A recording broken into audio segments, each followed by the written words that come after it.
gentlemen, good afternoon. Veterans, good afternoon.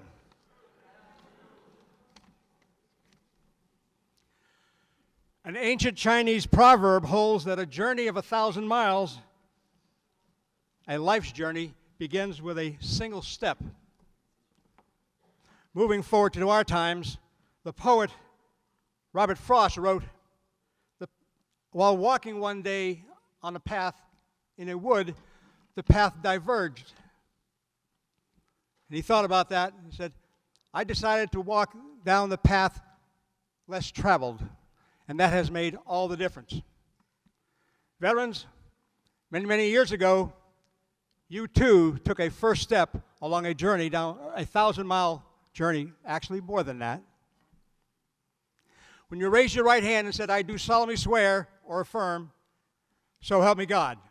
That was your first step, and that took you down that path less traveled. And you know it's less traveled because a lot of your contemporaries did not serve. Compliments and kudos to you. There's another 1,000-mile journey represented today by Lieutenant Governor Susan Bicewicz.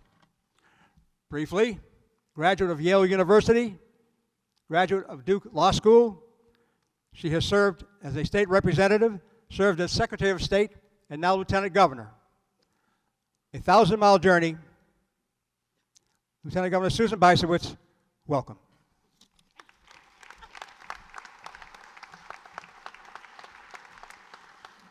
Well, good evening, ladies and gentlemen.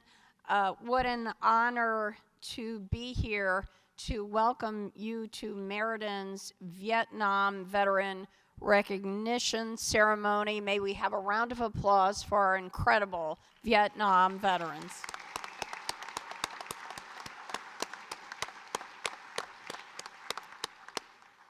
Such an honor to be here in literally one of the most patriotic towns in the state of Connecticut.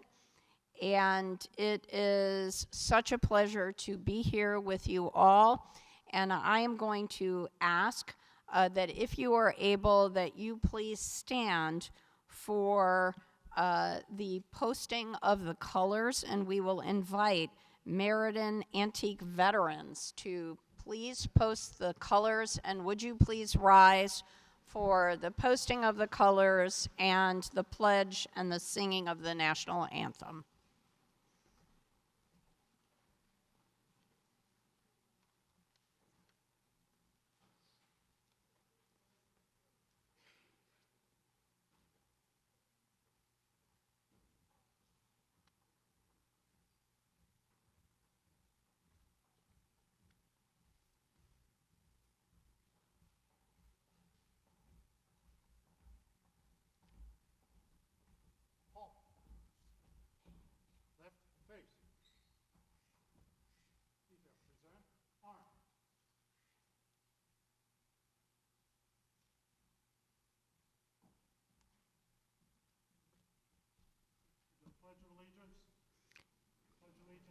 To the flag of the United States of America, for which it stands, one nation, under God, indivisible, with liberty and justice for all. And I would like to invite Yeleni Sanchez Perez, who is a student here at Lincoln Middle School, to come up and sing our country's national anthem.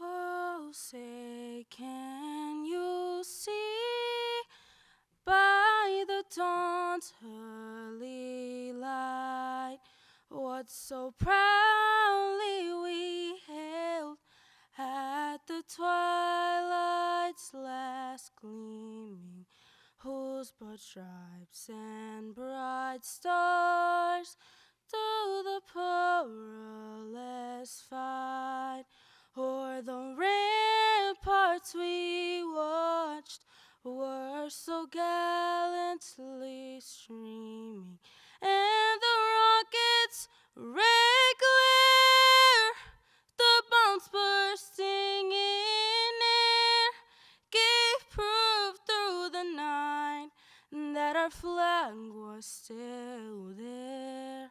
Oh, say does that star-spangled banner yet wave o'er the land of the free and the home of the brave?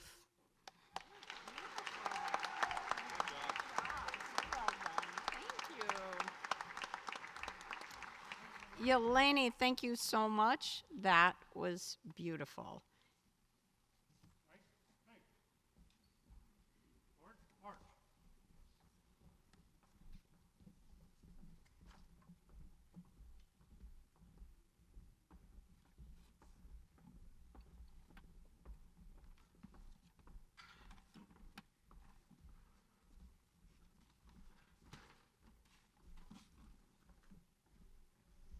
And ladies and gentlemen, please do be seated.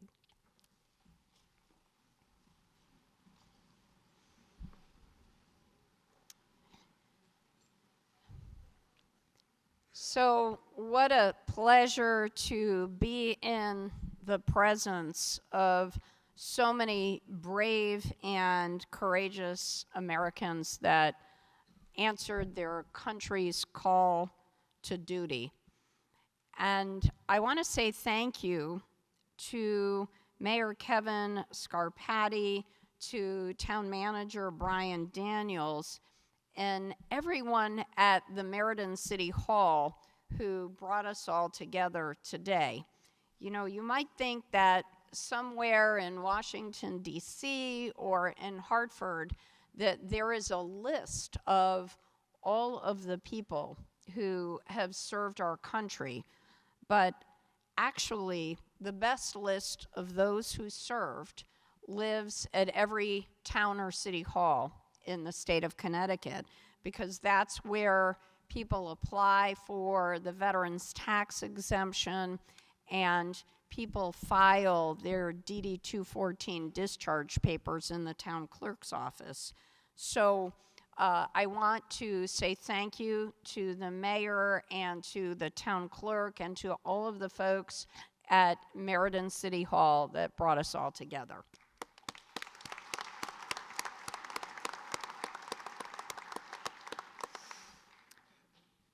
So this is the 111th ceremony that our office, in partnership with the Department of Veterans Affairs, has held to say welcome home to our Vietnam veterans. And this all started when in the late 2000s, I heard a statistic that every day in America that we were losing 1,500 World War II veterans. And that struck me because my dad was a World War II veteran, and I thought that we should do something special to say thank you to our greatest generation. So between 2008 and 2010, as Secretary of the State, I had the great privilege of meeting more than 15,000 of our World War II veterans all across the state of Connecticut. We visited more than 140 towns to say thank you to our greatest generation, and I am so glad that we did that, because sadly there are so few of them left. But along the way, we met veterans of World War II who had served in Korea, and we've embarked on a journey to thank our Korean veterans, and some of those World War II veterans had also served in Vietnam. So here we are today to say welcome home and to say thank you to a very special group of veterans. And I think it's important that we say thank you and welcome home to you now, because sadly, when many of you returned home, you did not receive the thanks and recognition and the accolades that you deserved. And in fact, it was a very complicated time in our country's history. People were divided in their opinions about the war. And unfortunately, when you returned, you may have been told not to wear your uniform. You may have been called names. You may have faced protesters or been spat upon. And that was a dark and unforgivable time in our country's history. And we have learned so much from you. We have learned from you the very important lesson that no matter what you might think about a war or the political leaders that sent you there, that we must always, always say thank you to the people who have put their lives on the line and sacrificed for the very special freedoms that we have in this country. The freedom to worship as we choose, to speak as we choose, to elect our leaders. All of that we have because of your sacrifice and because you put your life on the line for those important freedoms. So today we have the opportunity to say thank you and welcome home. You have literally lived through some very difficult conditions.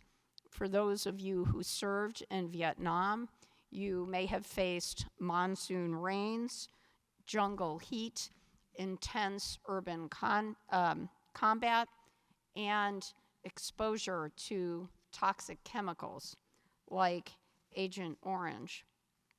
You may have known people who were prisoners of war or were missing in action, or even some who lost their lives defending our country.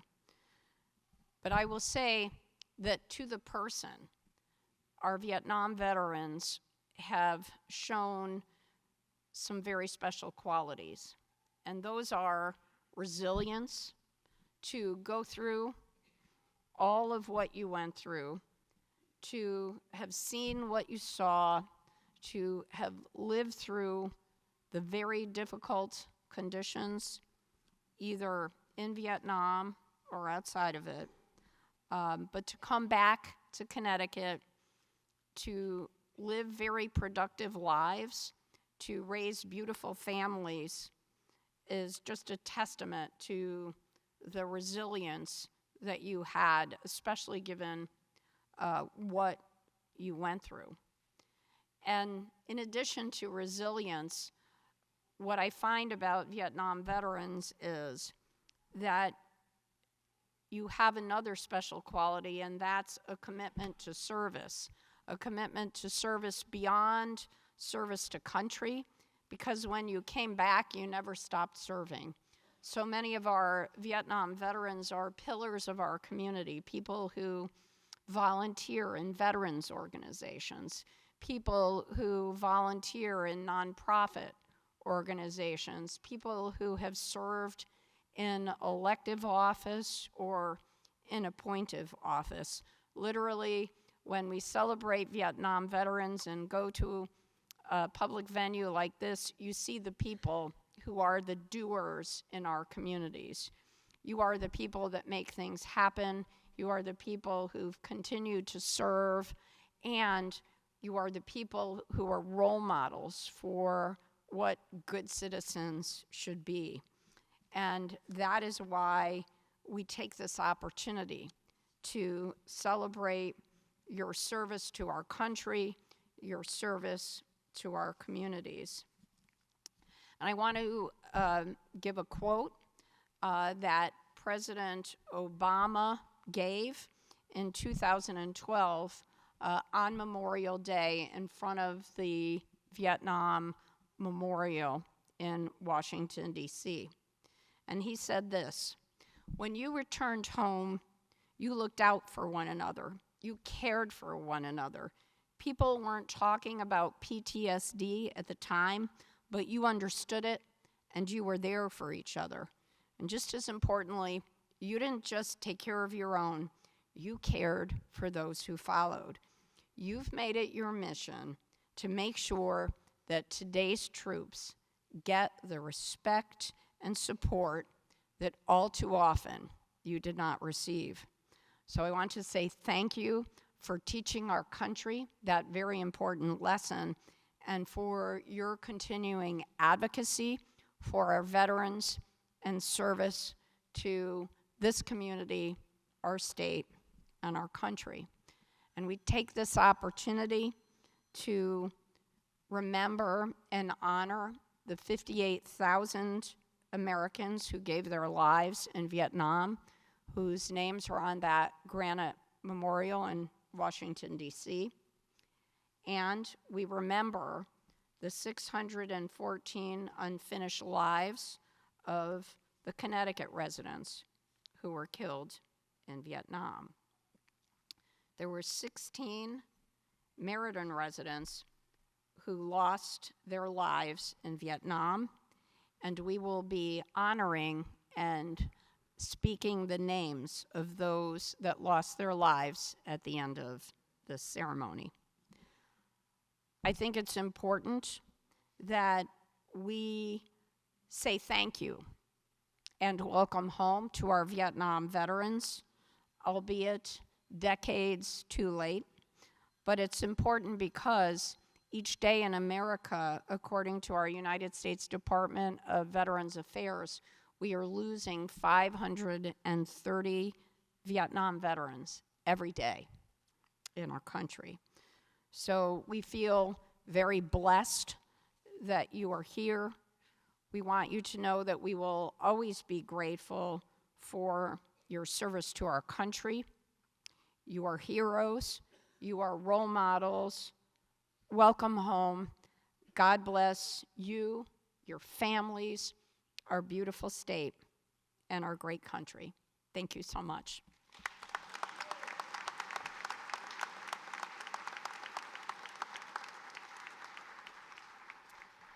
And now it is my very great pleasure to introduce the person who Governor Lamont and I have charged with taking care of the 140,000 United States military veterans that live in the state of Connecticut, our Commissioner of Veterans Affairs, Ron Welsh.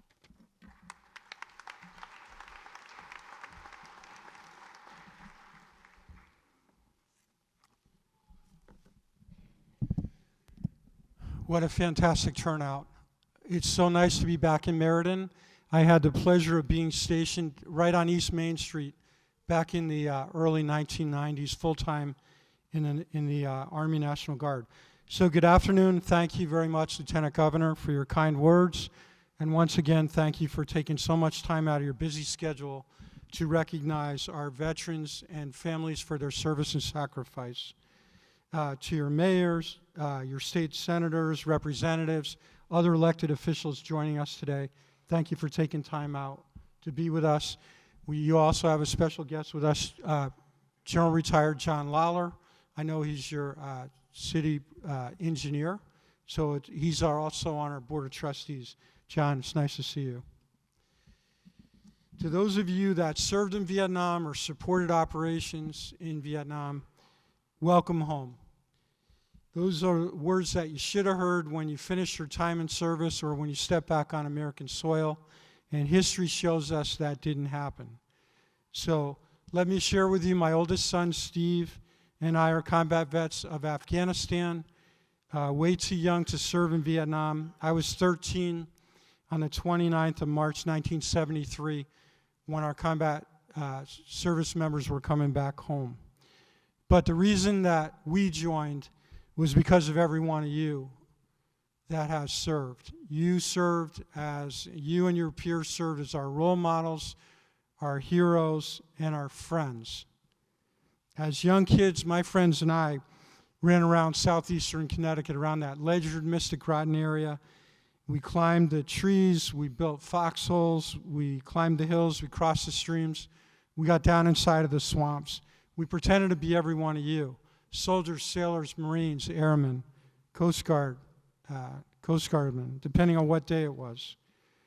We didn't have a lot of money, we didn't have a lot of resources, so we cobbled together whatever uniforms and equipment we could. A lot of times we had Sears and Roebuck double-knee, tough-skin jeans. We had jean jackets. We made slingshots. We had Red Ryder BB guns. And I think at some point in time, Mattel came out with an M16. So I would watch the evening news every opportunity I had to see what was going on in that foreign land called Vietnam. As soon as I could, I enlisted right out of high school and got on a challenging path to become an Army Airborne Ranger.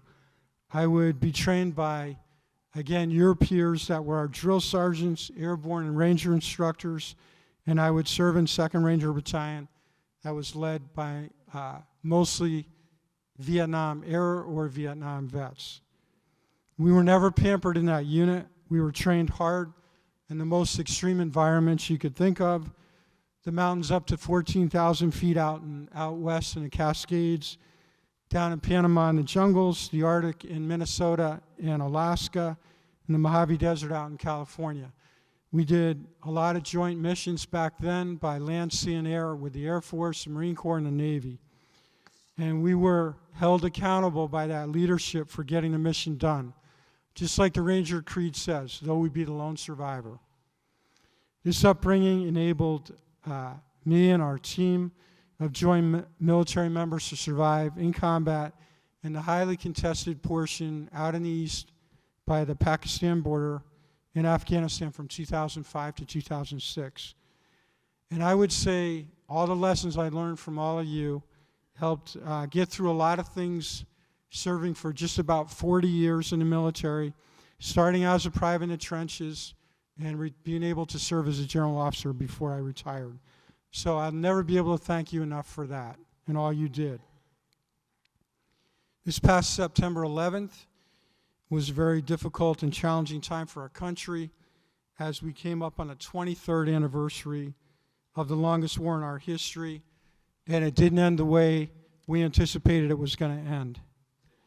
So many things are probably still triggering with a lot of you. I know it's triggering with me as we watch what's going on in Ukraine with that intervention with Russia and everything between Israel and Hamas, with a lot of antagonistic activity from Iran. As many of you know, after war in your military service, going back to normal life has a lot of challenges for you and many challenges for your families. Isolation and suffering in silence isn't the answer. It's never too late to ask for help. In the last job I had, we had some Korean veterans that were 95 plus years old. We got them connected with some programs and services, and they are living a much better life now. I would encourage you, if you're struggling or you know somebody that is, please reach out. If you do get some kind of therapy, the minute you close that door with that therapist, everything's 100% confidential. It's between you and that therapist. Please take advantage of what we have down at Connecticut Department of Veterans Affairs, actually right up the road in Rocky Hill. We have 4 missions. We have our highly skilled, 5-star rated, 125-bed nursing facility. We have a residential program for 150, which is filling to capacity. We're adding 46 more spaces. 9 will include family housing. The rest will be for individuals. Our Office of Advocacy and Assistance is located in Waterbury, Fairfield, Milford, Newington, and Norwich. Each June we train folks called municipal vet reps. Are there any with us today? So that municipal vet rep, you want to get to know that person. That's your first contact that you want to reach out to. They can connect you with all the benefits you've earned and talk about the programs that are out there. Tax benefits, social service things like transportation, health services, food pantries, housing, employment opportunities, those types of things. But very importantly, how you can get in touch with an accredited, certified veteran service officer that can help you process a claim if you've ever been injured or ill during your military service. This year, our team of 12, sprinkled around the state that I talked about, they've helped nearly 10,000 veterans and families. The total benefit back to the veterans and families has been $199 million a year That's directly back to the veteran and families that have an illness or an injury. So please, especially with this PAC Act, I know a lot of you have heard about it. Over 2 million people have been able to get health care that couldn't get health care before through the VA. And the VA is paying out billions of dollars in pensions and compensation to those of you that have had those things I talked about happen to you. And then finally, we have our memorial services. Last year we did 799 dignified memorial services at the cemetery in Rocky Hill and up at the Middletown State Veterans Cemetery. Once again, we'll never be able to thank you enough for the service and sacrifice that you've made. Remember, you're not alone. Welcome home, and thank you. God bless you all.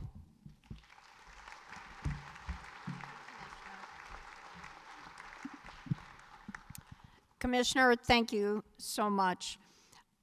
We are here today because of the enthusiastic support of Mayor Kevin Scarpati. When I asked Mayor Scarpati if he would be willing to host this ceremony, he was just so enthusiastic, and it is my pleasure to introduce the mayor of the city of Meriden, Kevin Scarpati.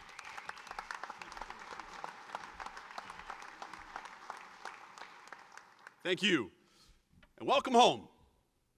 Welcome home. As was stated, long overdue. I first want to just go through a few introductions of other individuals that are just as enthusiastic as I am to be with all of us today. Secondly, a special note of thanks for a group that's with us. And then lastly, of course, a note of appreciation for all of you and your families for joining us here at Lincoln Middle School. So firstly, up on the dais behind me, starting to my left, we have members of the City Council that are here with us and fighting for all of you every day with me at City Hall. We're joined by City Councilor Mike Zacharzewski, City Councilor Ray Olette, City Councilor Bob Williams, City Councilor and Minority Leader Dan Brunet, as well as Councilor Chad Cardillo, and City Councilor Yvette Cortez. Thank you all very much for being here. You can give all of them a round of applause. We also have two Board of Education members that I can see, and I might get yelled at if I miss them, so I apologize. We have Board President Rob Kaczynski and Vice President Kim Pandiani with us, and we're also joined by our City Manager, Brian Daniels. Thank you all for being here.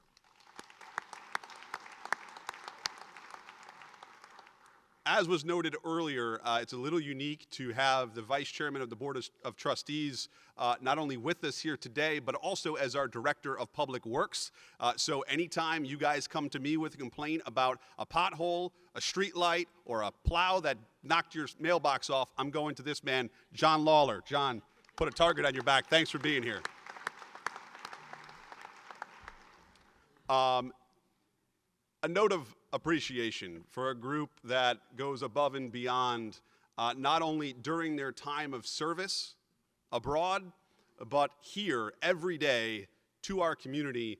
That's the men of the Antique Veterans that posted our colors, and I'm going to give them not just a special shout out, but a plea, because they're always looking for more members, and they're always opening their doors to any veteran that has served. Please check them out.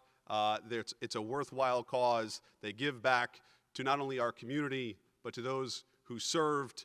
And to give them an honorable funeral, they post the colors and are present at funeral services for those residents in Meriden. So to the members of the Antique Veterans, gentlemen, thank you for what you do.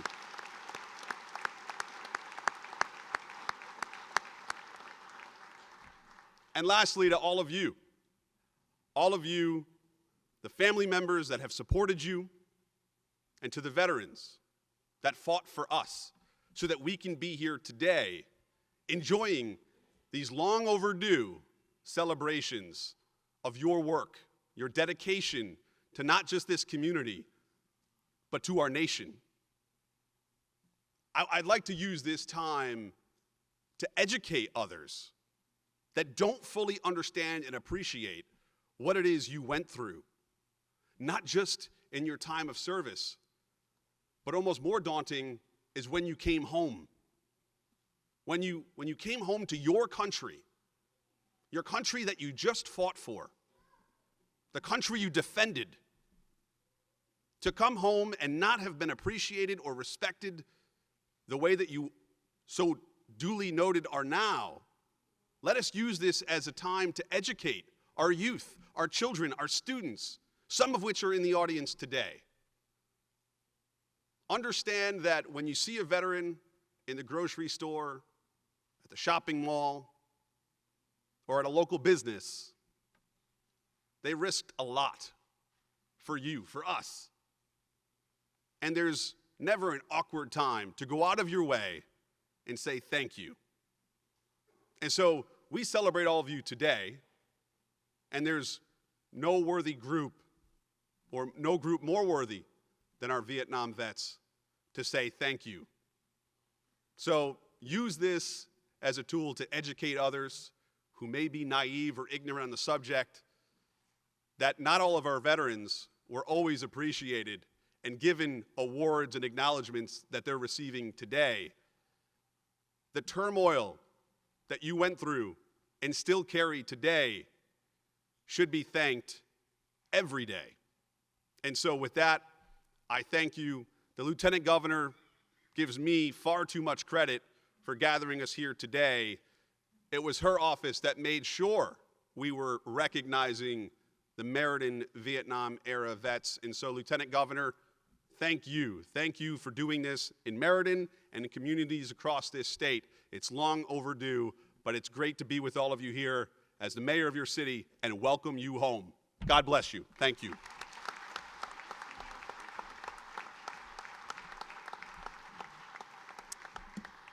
Mayor, thank you so much. And speaking on behalf of the people who represent you in Hartford is State Senator Jan Hockadell. The House members are busy because there is a legislative session today in Hartford. There were committee meetings and a session that starts at 5 o'clock. But on behalf of them, Senator Jan Hockadell.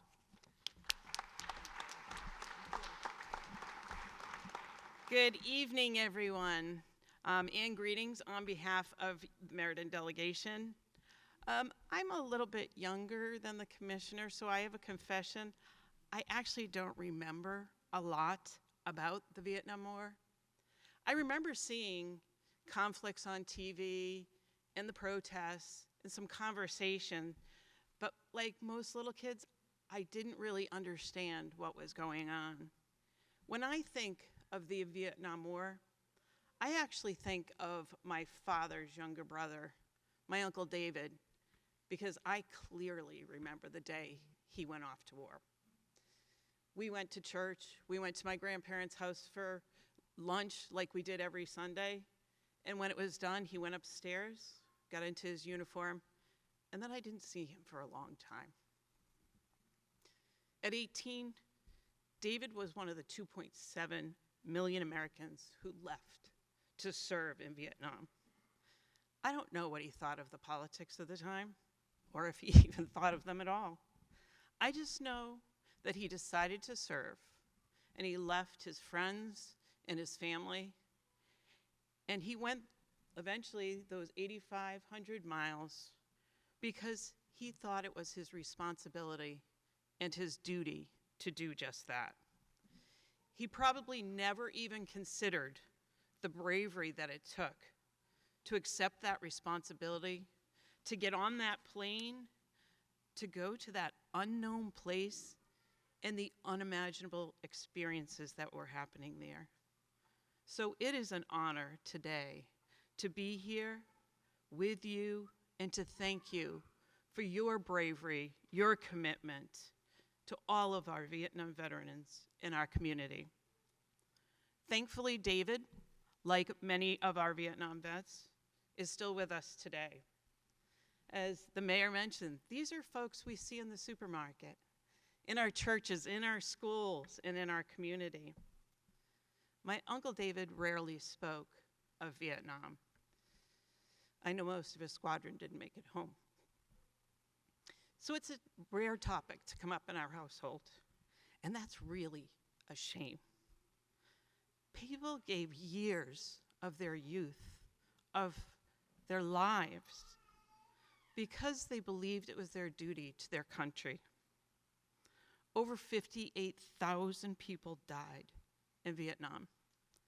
Another 153,000 people came home wounded. And countless others, like David, came home, but a very different person than he was before he left. Your sacrifice should never be forgotten or ignored. The politics of the time cannot drown out your bravery. It is my privilege to be with you here today and to honor the choice that you made. From those of us who've never had to make that choice, thank you.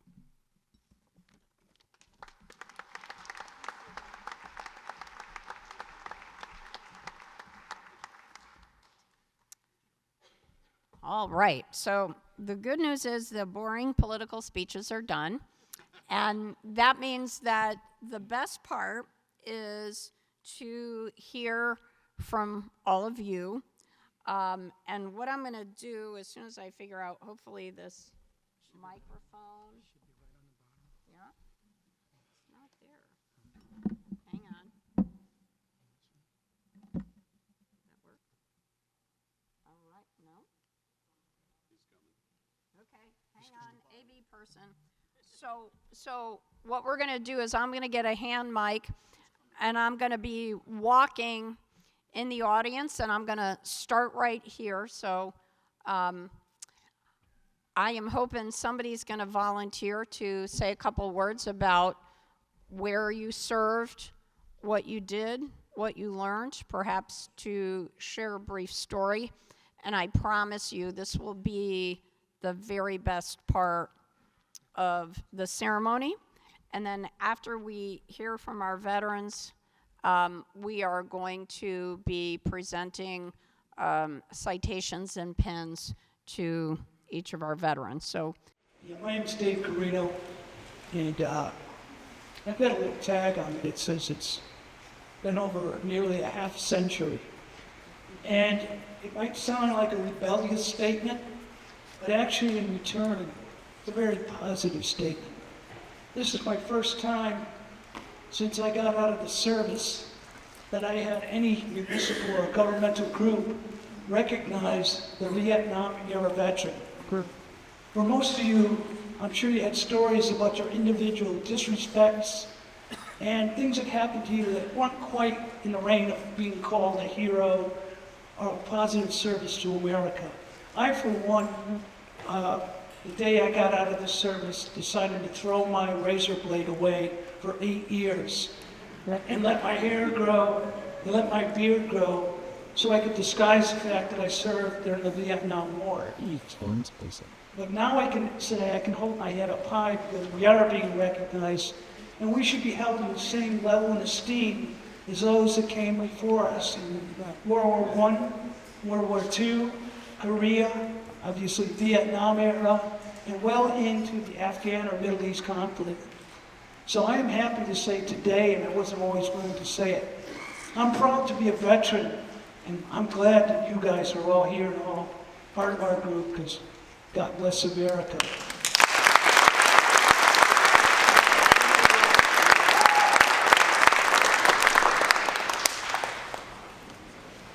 My name is Frank Cyphers, and I just want to, I don't want to take a lot of time, but I'll tell you a story about politics of the time. Of course, I was a lot skinnier, a lot faster. But the unique thing about it is that when I completed my tour and when I came home, I got married. I still had a year left in the Marines, I got married. And when I got out of the Marines, I was twice combat promoted. I had spent 3 years in one of the toughest fighting forces we had in the world. I was from Da Nang North up to the DMZ. And I had a wife, I had a child, and I was 20 years old. I couldn't buy a beer, and I couldn't vote. Talk about crazy political times, you know, at the time. But there was a lot of young folks over there. But we're all old folks now, and we thank you for the recognition.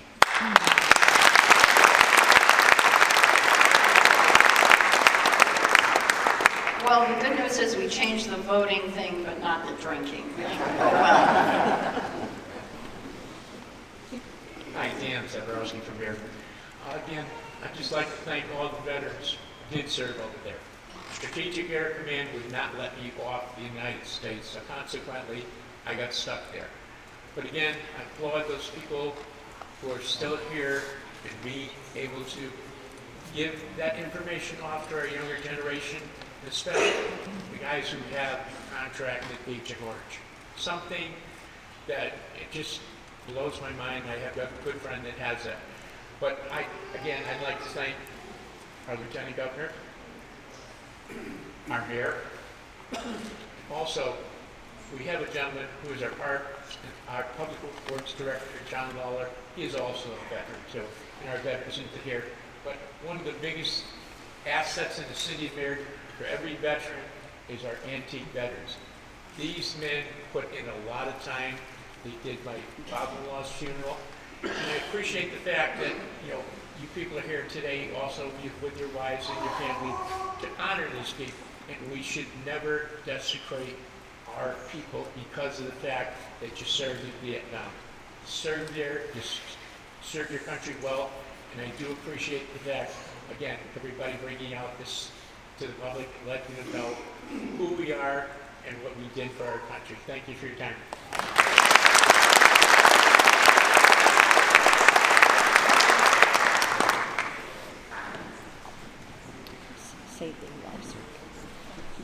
I'm Ed, longtime resident of Meriden. I enlisted for 2 years in the military just to get the draft over with. Ended up in Thailand and Vietnam. And I got myself into many unique situations. Often in Thailand, I'd be the only American within 100, 150 miles of myself. No food, water, ammo, or weapon, and no communication. But I used this as a building block. When I came back, an empty feeling, we all had that. I re-enlisted in the reserves, became a drill sergeant, and I spent 20 years in the reserves, drill sergeant, military instructor, using the negative baggage I brought back from overseas to help train troops.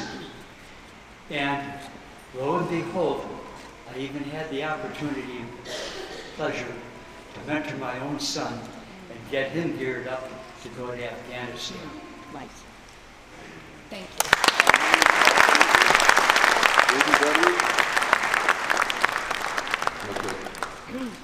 I'm just glad to be here. This is really nice that you all are doing for us.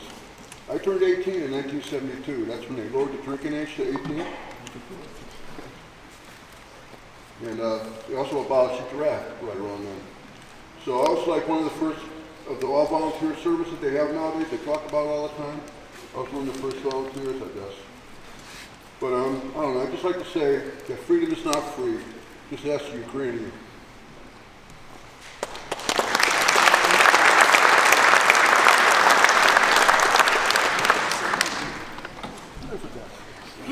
George Paradise, Navy Vietnam veteran. One of the fortunate ones. I was told by a combat veteran that I was that lucky because I unfortunately never saw combat, or fortunately. I salute all of you who were over there and saw combat.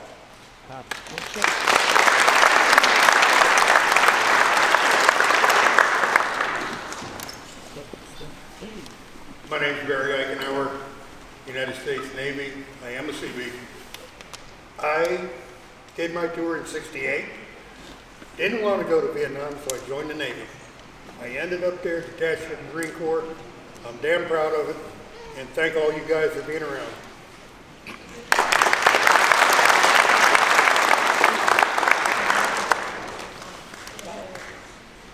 Chip Carrier, U.S. Army. I volunteered for Vietnam. most I've heard. Because I was an only son.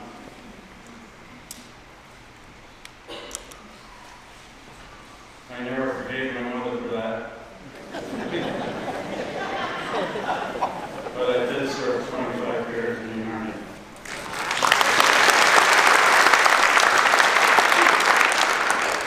I didn't go to Vietnam. I didn't go to the Mediterranean area. We were doing war games with NATO, preparing us for the war. Thank God I never went there, but I did learn. I did experience a lot of, good experiences really. I've seen a lot, believe me, I've seen a lot.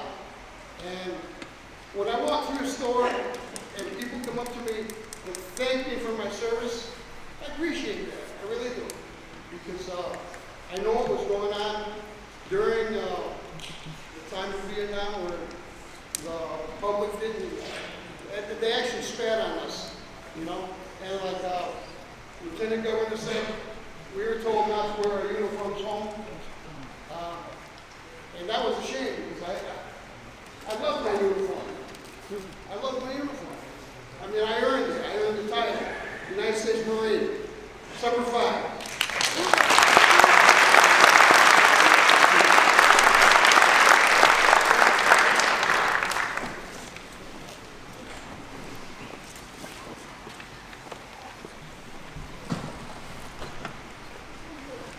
Good evening, everyone. My name is Gil Jardins. I'm an Air Force veteran. Got out in 1975. There's a lot of people here that I'm listening to that I know. The guy talking about his wife, his mother says only one son. Yeah, he breaks my stones every time I see him. But anyway, I was born and raised in Canada. And when my parents moved here in '63, yeah, it was a tough world. I spoke some English, but not much.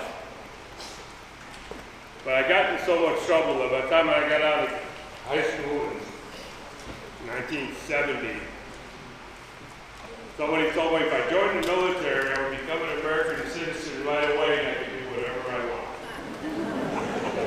I got out of school, Harvard Public, I walked downtown, the guy signed me up. Off I went within 2 weeks. When I landed in Lackland, San Antonio, Texas, this gentleman, about 6'6", black guy with a big hat, come up to me and said, "From here on out, you guys, I'm going to be your mother, your father, your brother, and your sister." And that scared the hell out of me so much, I spent the next 8 weeks, and I didn't know I'd get out of there. But I became an American citizen. Never did Vietnam. I was in Thailand, I was in the Philippines, I was in Guam, Texas, Denver. You know, I remember one night in Guam, they were looking for volunteers for tail gunners on a B-52. I volunteered. They trained. And the day I was supposed to go, I changed my mind. I was still hungover from the club that night. And I was a little dizzy, so I didn't do it. That plane didn't come back that day. So the man upstairs was looking out for me. If I wasn't a military gentleman, I wouldn't be where I am today. So, thank you.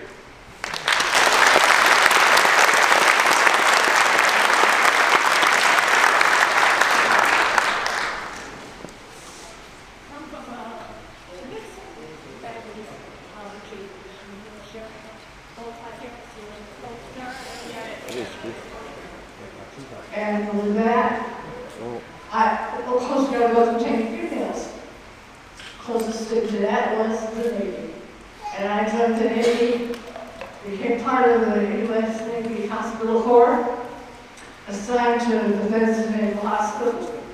And my responsibilities were triage out to Andrews Air Force Base, seeing our veterans come home. The sad part was some didn't. But the ones that did, we honor them and respect them and thank them for their service. And I thank the Lord for seeing me through that as well.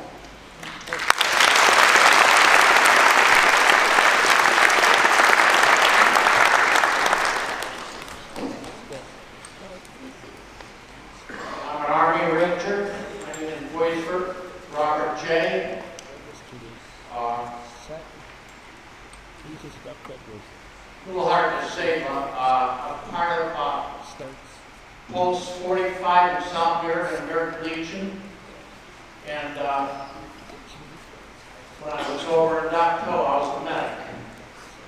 And they caught me in the chest, which I got a Purple Heart. And I had three brothers actually. One was in the Air Force, died of Agent Orange, and two in the Navy. They're all passed away, and I'm the only living one. Thank you.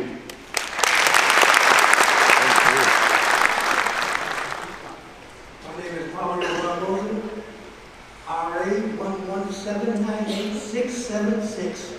I'll never forget that gas killed me. That's it. I was drafted, and I say that I was drafted in the RA by my mother in 1966. She sent me to the Army to get some discipline. 3 years later, I got discharged from the Army in Oakland, California. They gave me my steak dinner, and I have never been more proud to wear the United States Army uniform in my life. The VA has taken good care of me.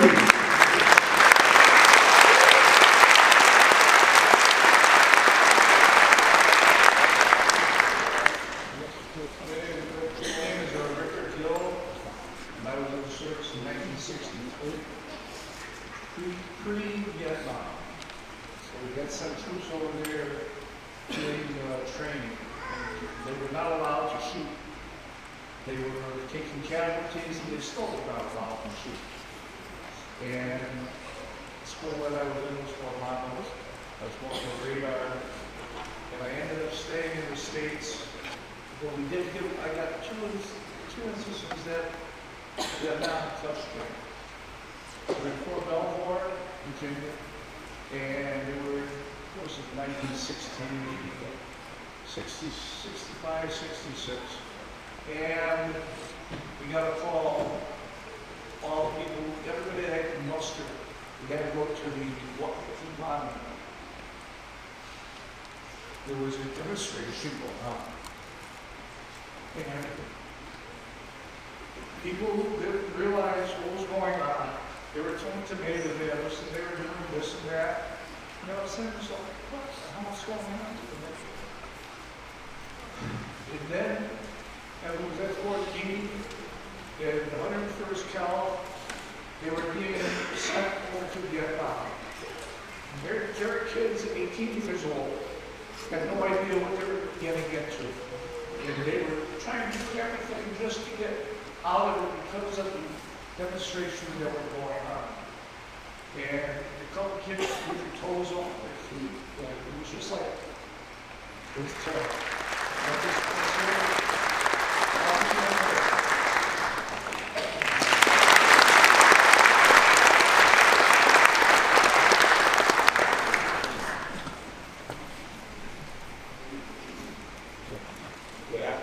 Good afternoon, Senator Potter, Meriden, Navy, Air Force, Coast Guard, whatever. My name is William Duffy, class of '64, Maloney High School. Well, I didn't finish because I joined the Marine Corps right after President Kennedy got assassinated. I told my mother one day, I'm going down to the Marine Corps. She said, yeah. So we came back in the afternoon. I said, hey, I think if we were dead, I said, about 2017. So next thing I know, I ended up at Paris Island. That was January '64. And I ended up in Camp Lejeune with the 6th Marines in October '64. They woke us up. Next thing I know, we're in the troop ship heading down the coast. We went through the Panama Canal, 28 days over to Okinawa. In March of '65, we were one of the first Marine units that landed in Vietnam, and we helped protect the Seabees when they were building the airport at Chu Lai. And I got what's that? The tropical disease, malaria. So they shipped me back to Okie, and then back in the States. In '67, I figured out. Next thing I know, I got orders to go back over to Vietnam, and during the Tet Offensive. I was wounded, and thank God for the corpsmen. Thank you all the docs out there that took care of me, because I thought that was the end of it. But you know what? Thank God for the United States of America, and I didn't serve with heroes. I wasn't a hero, but I served with heroes. Thank you, and thank you.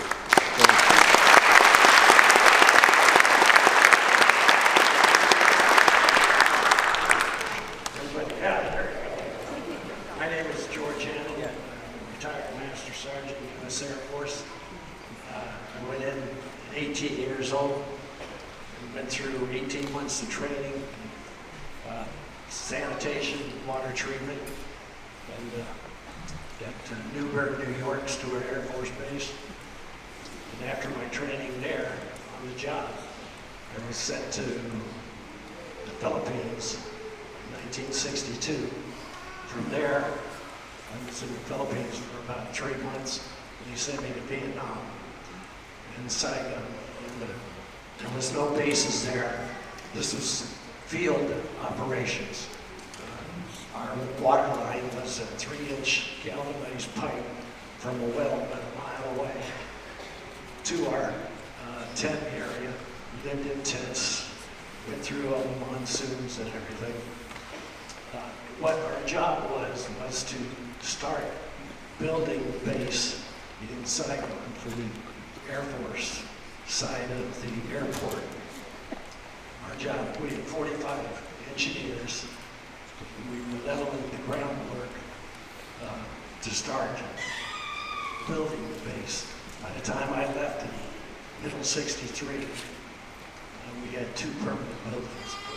So, thank you. I enjoyed my service. I spent 26 years going all over the world. Thank you.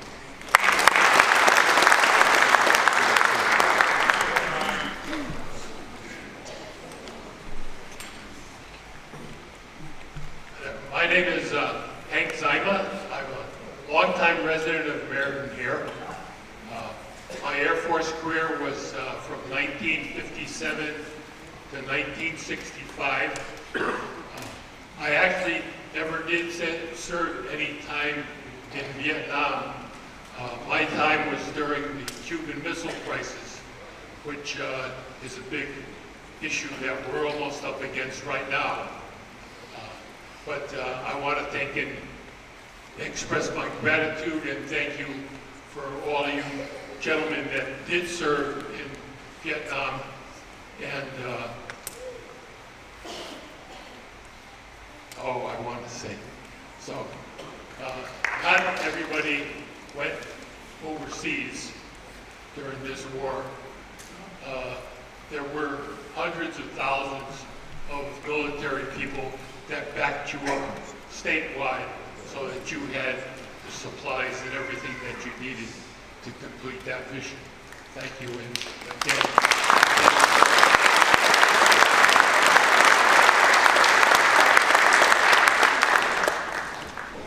Okay, so can we have a round of applause for everyone who shared their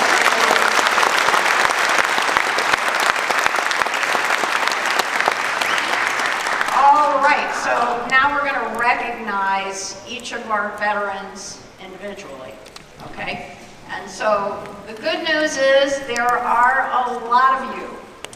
So what we're going to do is we're going to ask our commissioner and our elected officials to come down and join us here, because we are not going to make our veterans walk up here. And we are going to call people by name, and the names are alphabetical. So we're going to ask you to anticipate when your name is coming up, but we also want you to know, because this is a big place and sometimes it's hard to hear your name, we are not going to leave anybody on the battlefield. So we are not leaving until we honor every one of our veterans. If you snuck in here without checking in, then we don't know you're here. But don't worry, we're not going to leave until we honor every person. We are so excited that we have more than 100, and there are so many Vietnam veterans. We are so excited that you all are here. If it is more comfortable for you to get your pen and your citation in your seat, when you hear your name, just raise your hand and we'll come right to you, okay, if that's easier. All right, so with that, we are going to start with our individual recognitions.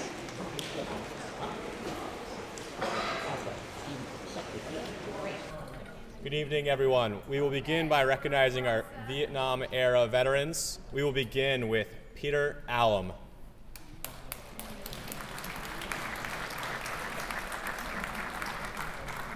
He will be followed by Gregory Andrew.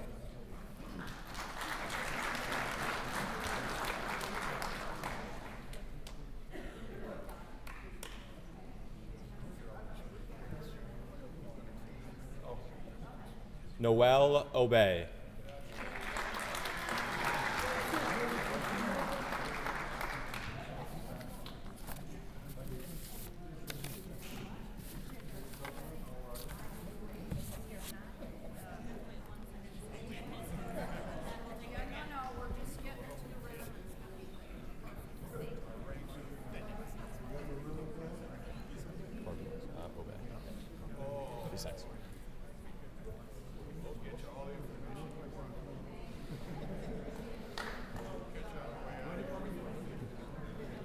Mario Barboza, Jr.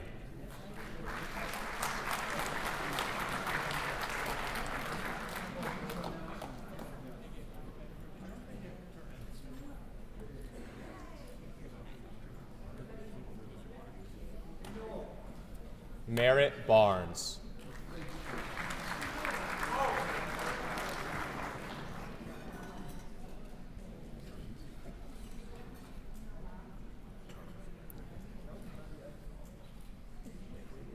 John R. Bowman.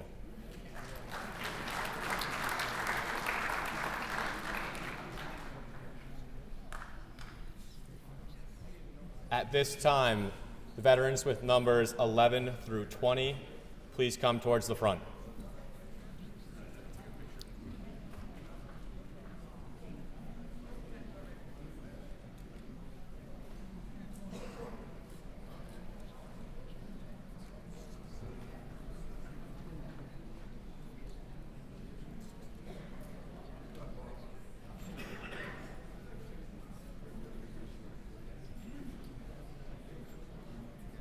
Raymond Bednards.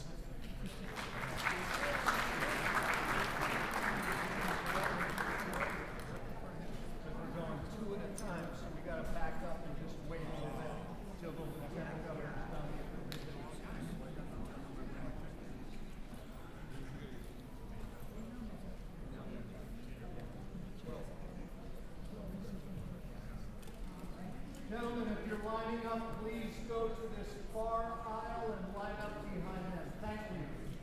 Mark Bender.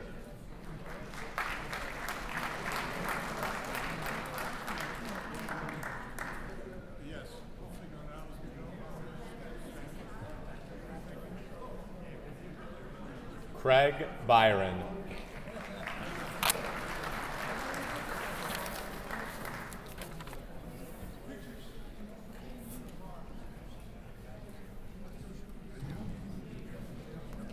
Robert Boisvert.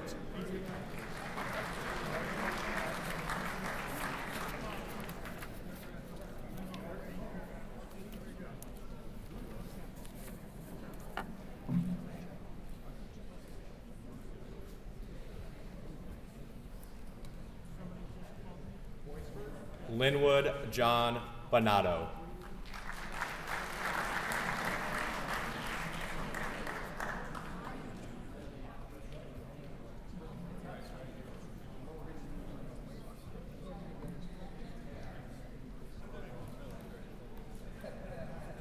John W. Braddock.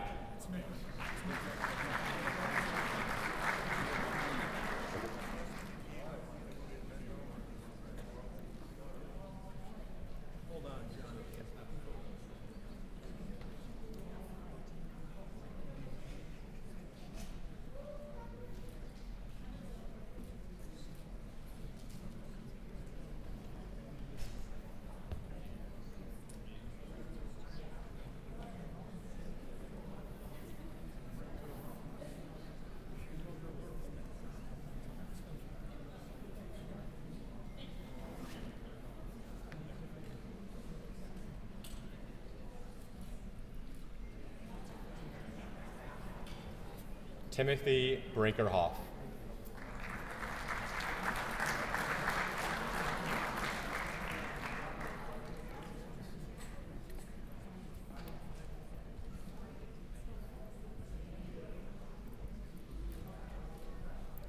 Peter Birch.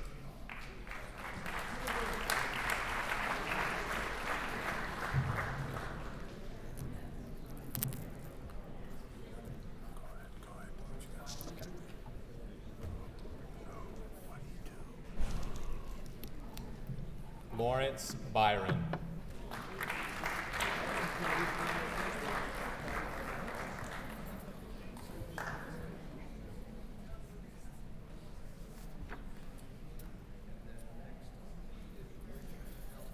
Richard Calvanese.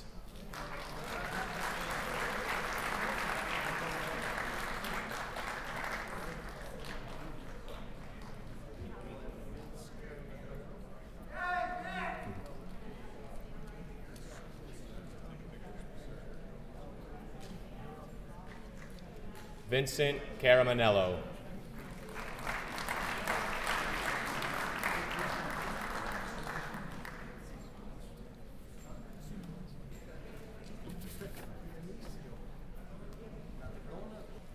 Dionisio Cardona.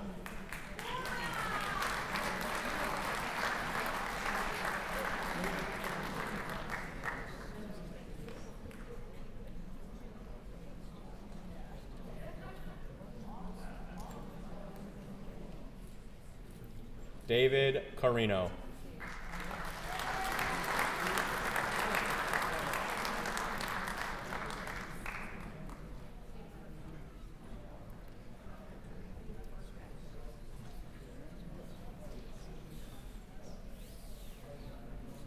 John Carr.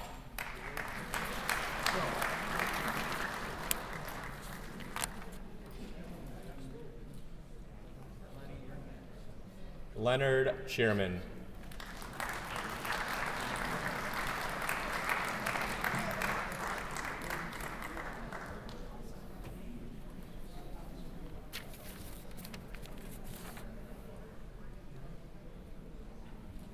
James Chenard.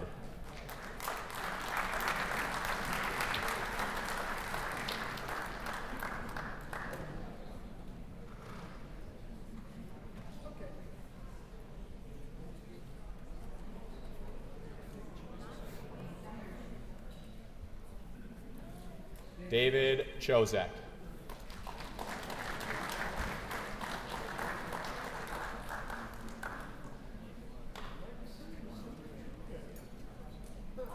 Harold Cipriani.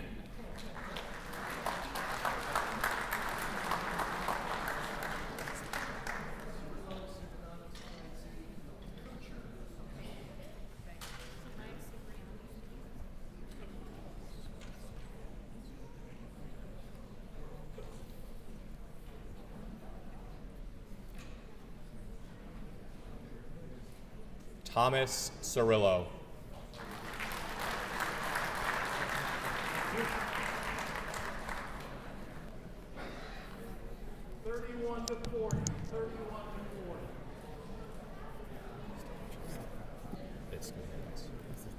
Armin Kucher.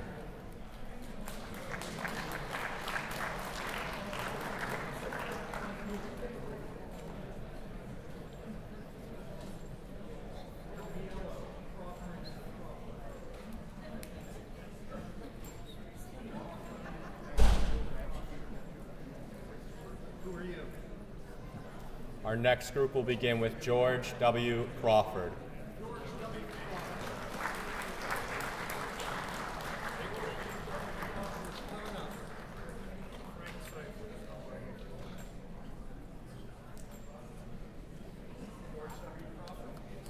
Yes, sir, right there.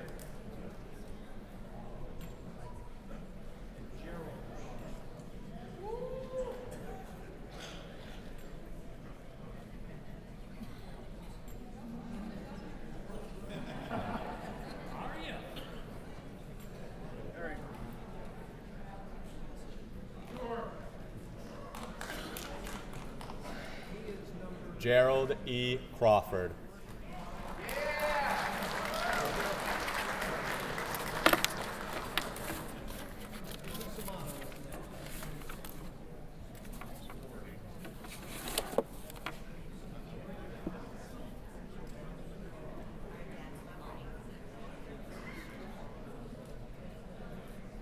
Anthony Cusimano.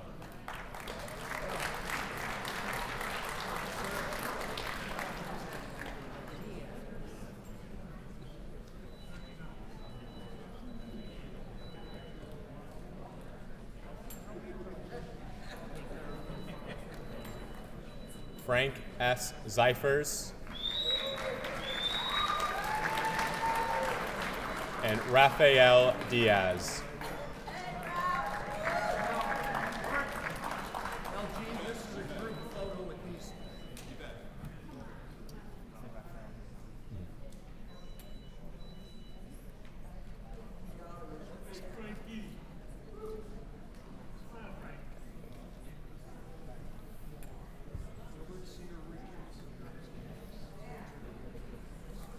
Gilbert R. Sear.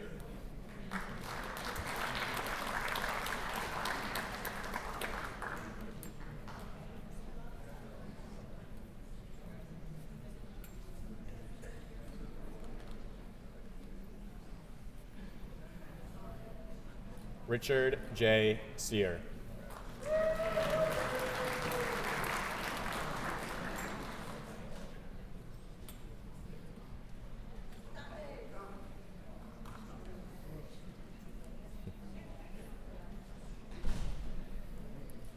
Mario V. DeCunto.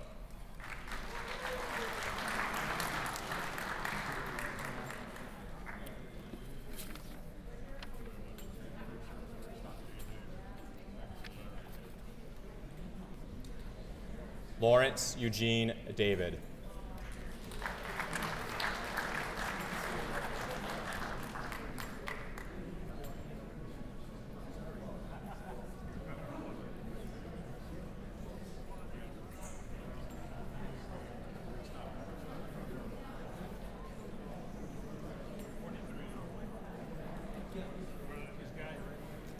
Thomas Russell Davies.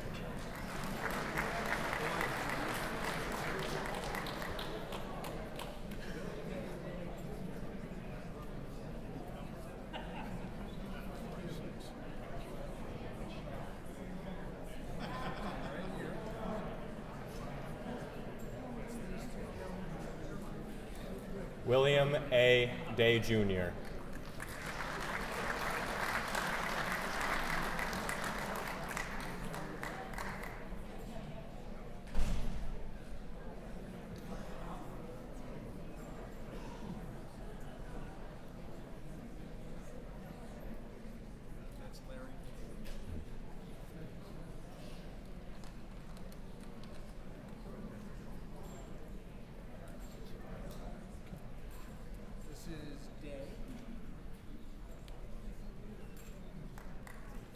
Yeah, William A. Day, Jr. He should be in there. Okay, what's the next one you have up? Do you give away a day to someone else? Okay, just give him a general then.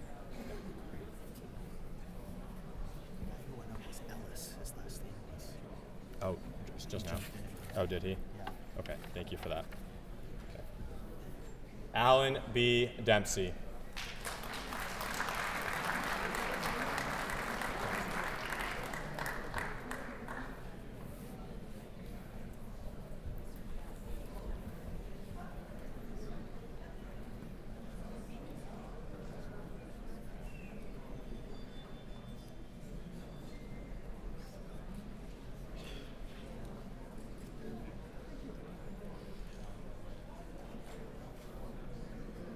Gillis Desjardins.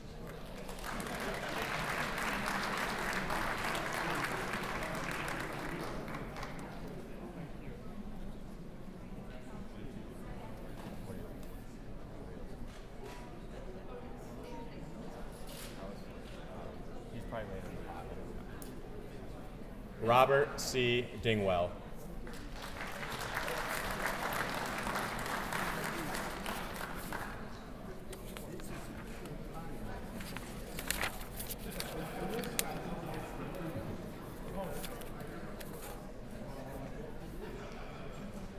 James E. Dion.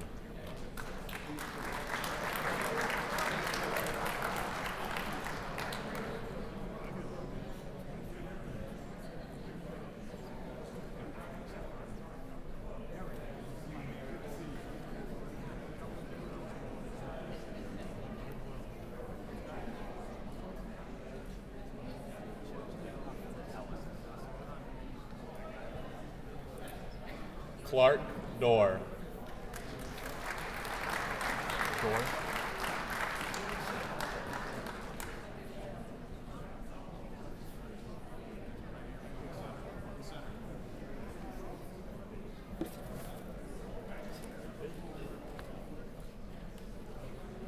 Wayne E. Duffy.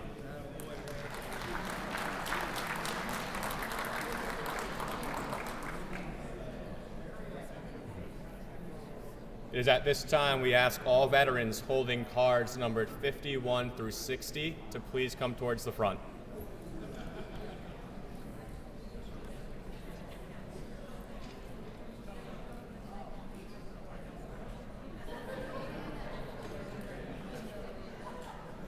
Barry Eichenauer.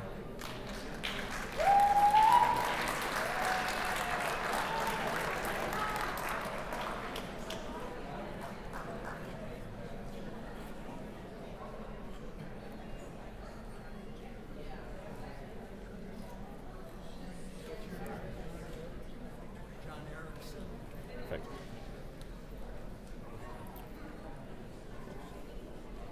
John Erickson.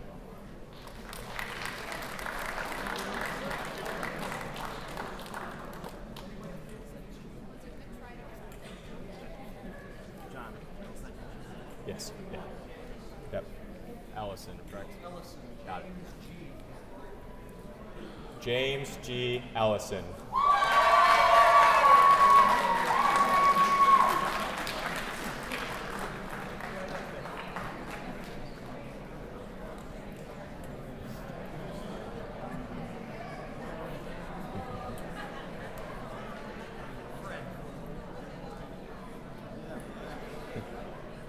David M. Friend.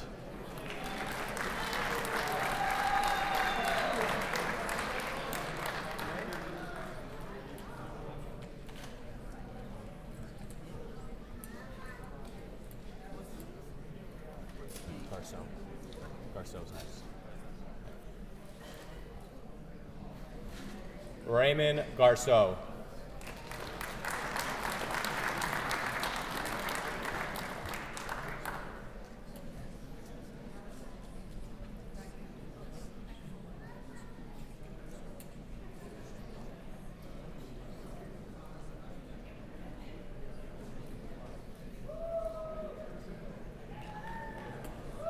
Elliot Gardner.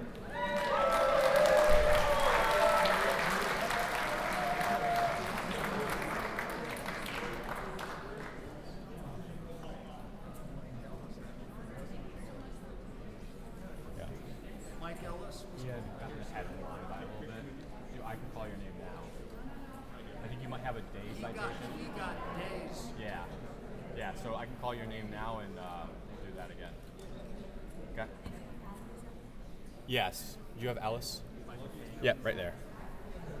Okay. Where is Day? Michael K. Ellis.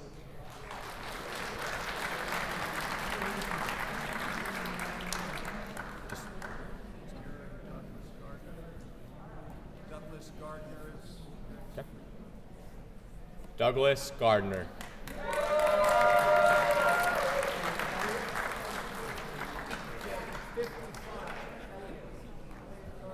Oh, I called it. I called Elliot. Huh? I called Elliot first. Yeah. All right. Louis John Juriak.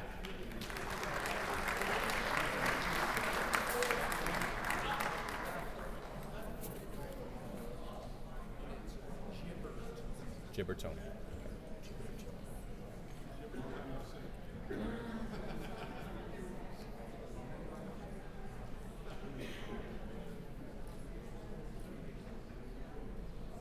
Lawrence J. Gibbertoni.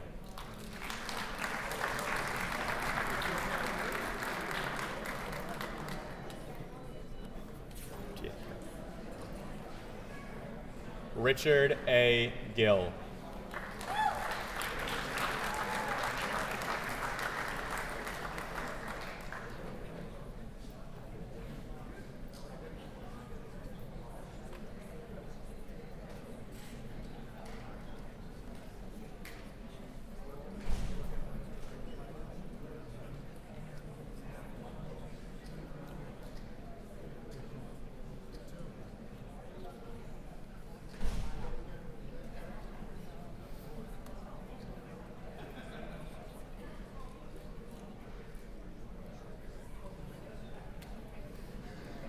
Salvatore Gianfrido.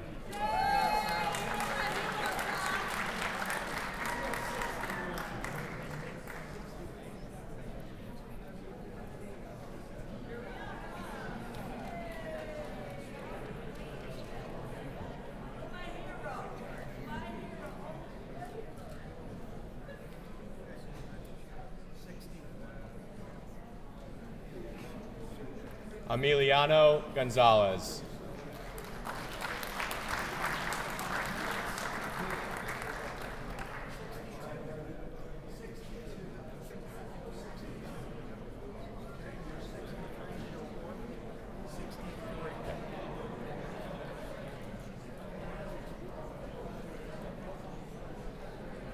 Joseph A. Gorley.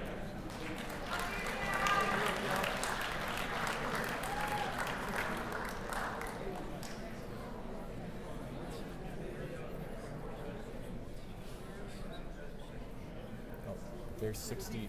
There's Terrence Good coming now. Terrence Good is coming down now. Yep.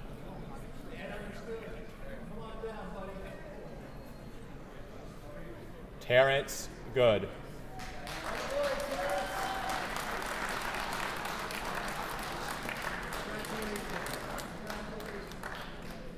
Good to see you, buddy. Thank you.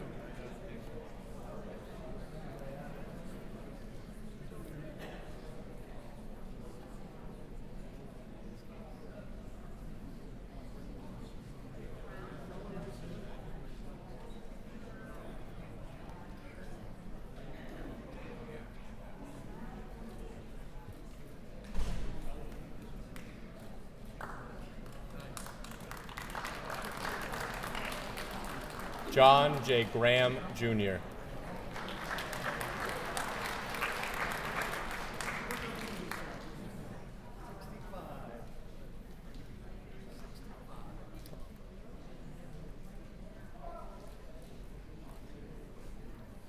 Max Gregorich.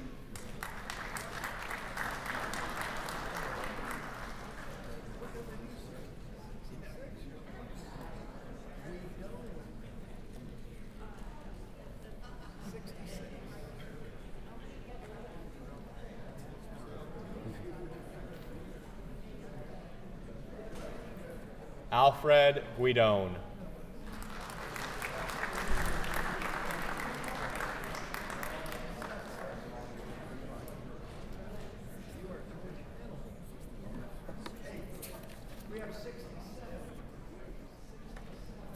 George W. Hanold.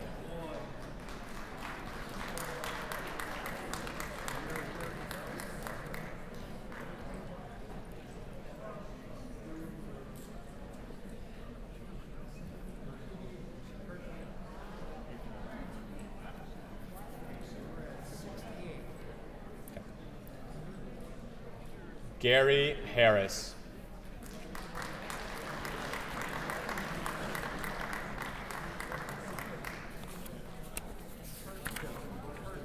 Hertka.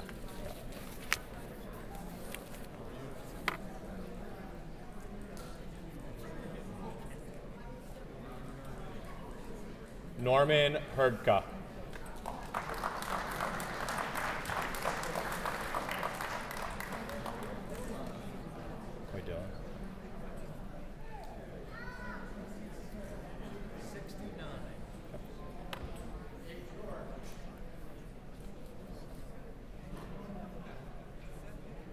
Kenneth D. Hoydilla.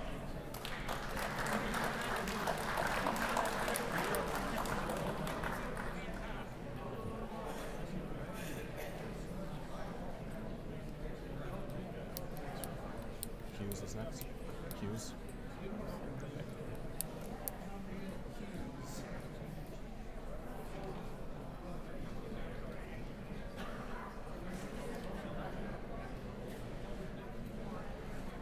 Gary Hughes.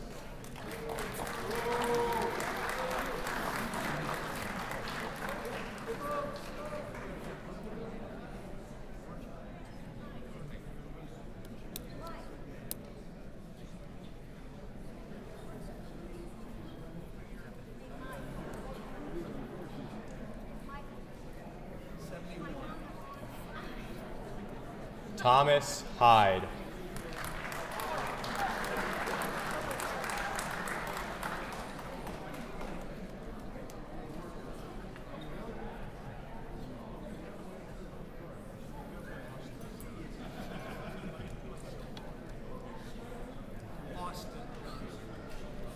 Austin Johnson.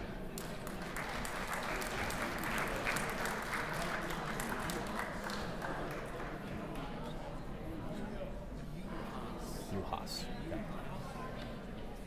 Nice.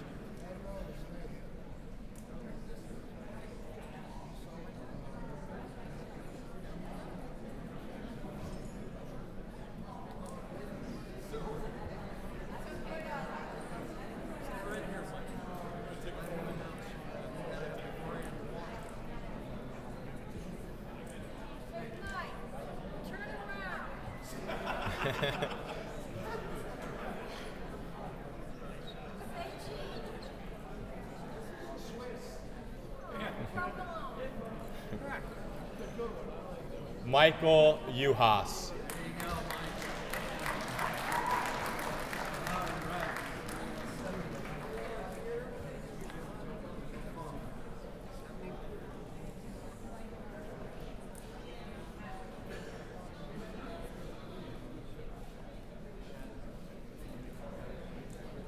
John W. Kaufman.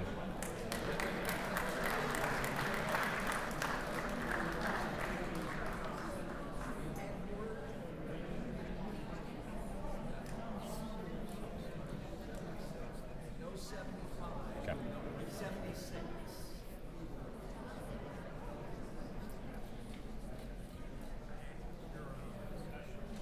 Raymond Kowalski, Jr.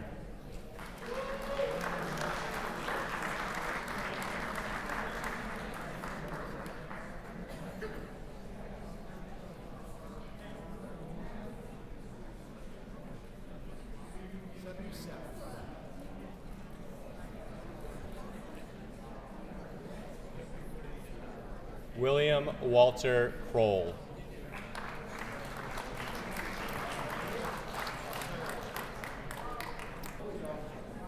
Robert Albert Crum.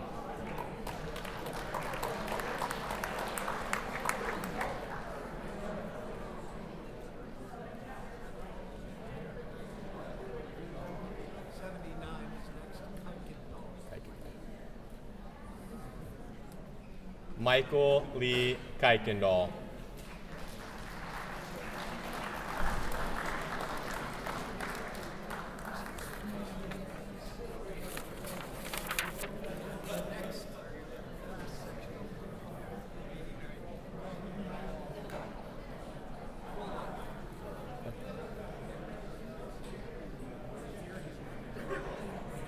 John P. Kwolick.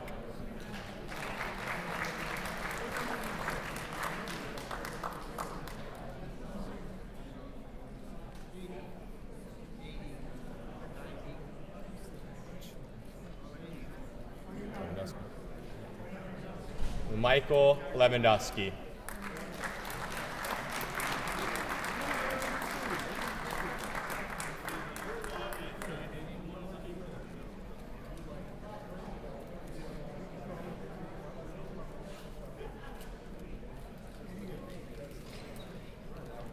Lawrence Libby.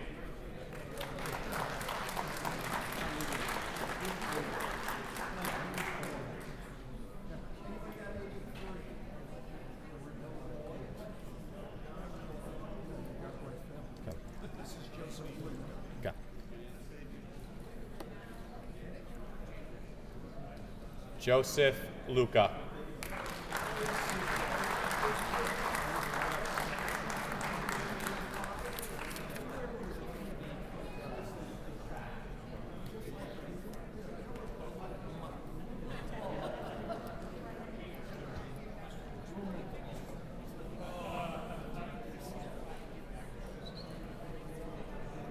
Roman D. Makula.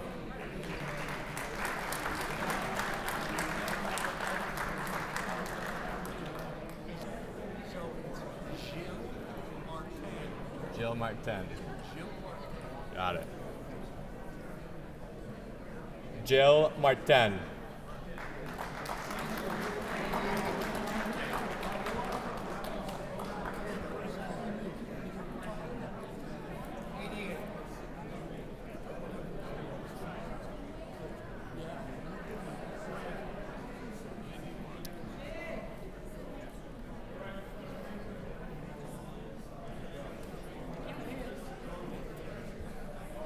Ronald Maslowski.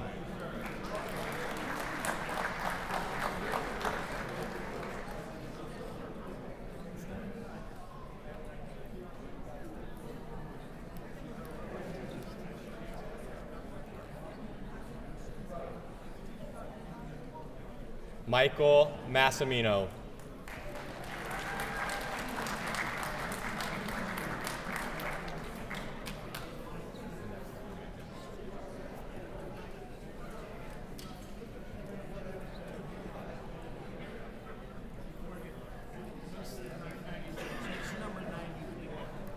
Is there a James McNeil? Do we know? James McNeil? Okay. Okay. Alan Meyerjack.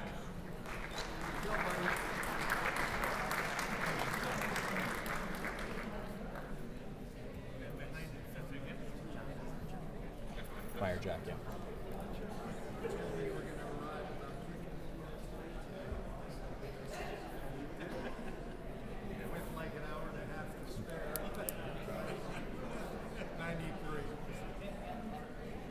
Joseph Monarca.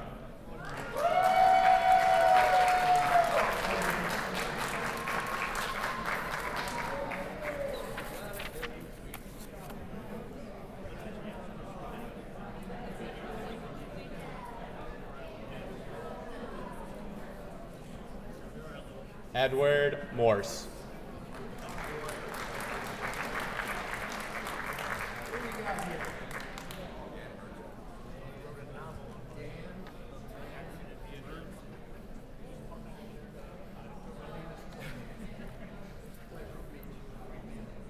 Daniel Merdzik.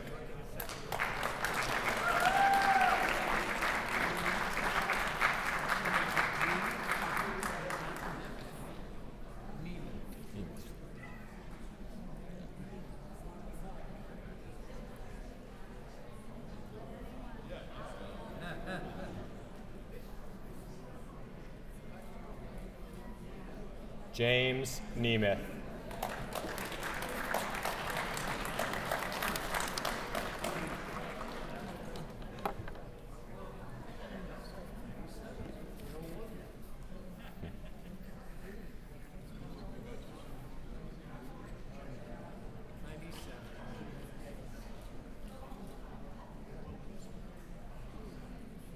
James Nettleton.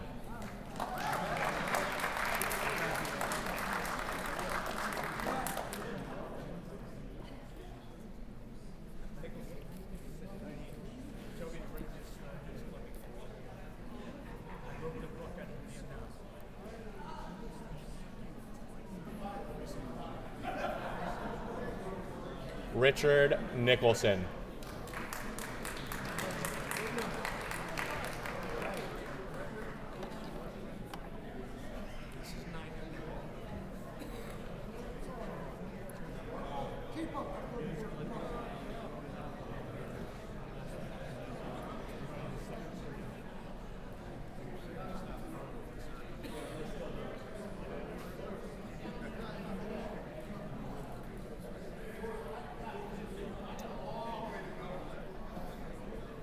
Frederick Norton.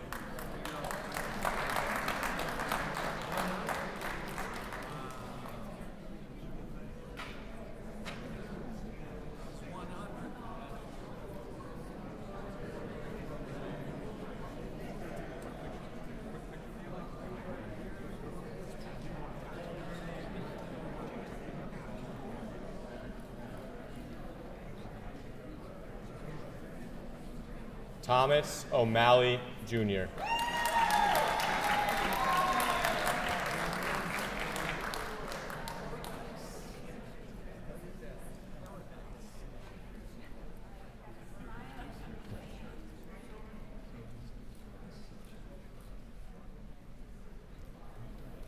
George Paradise.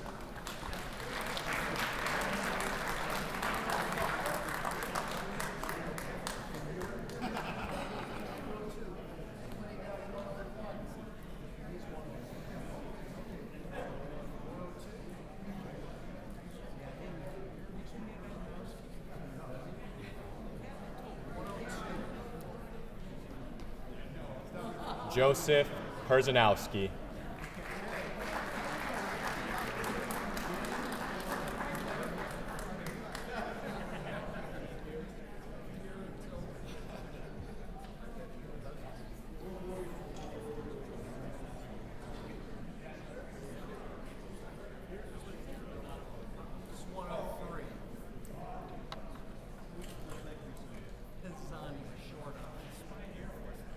Daniel Pizzani.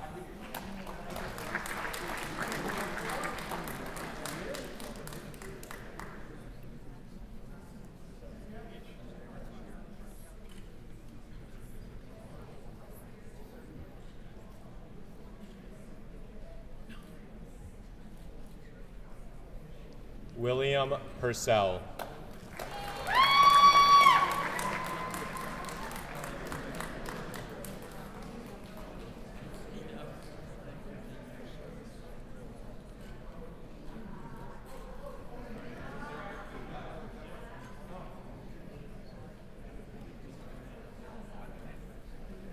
Luis Rivera.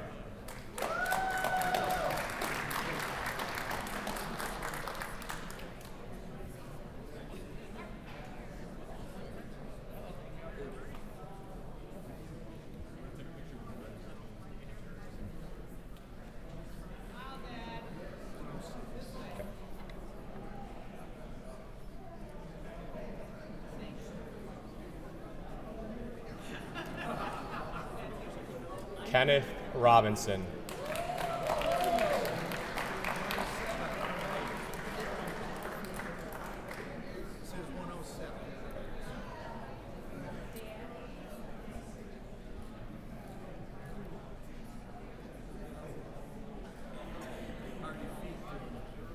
Alan Rogers.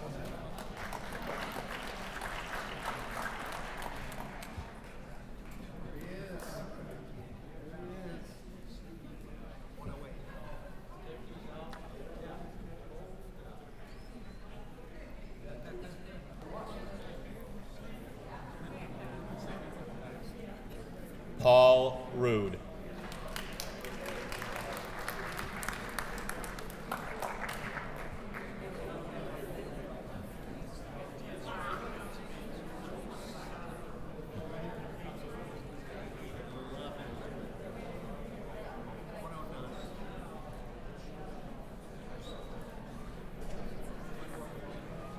Artura Rosa, Jr.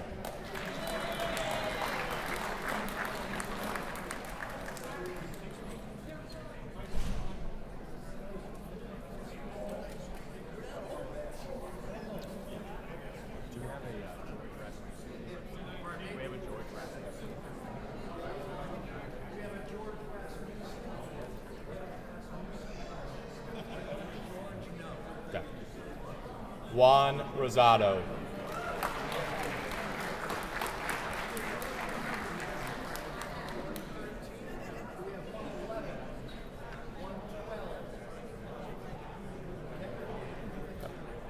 Looks like 113 is next.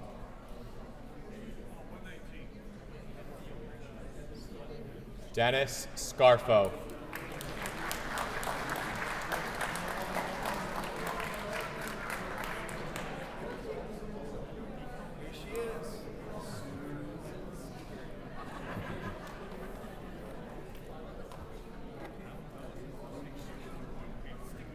Susan Seedale.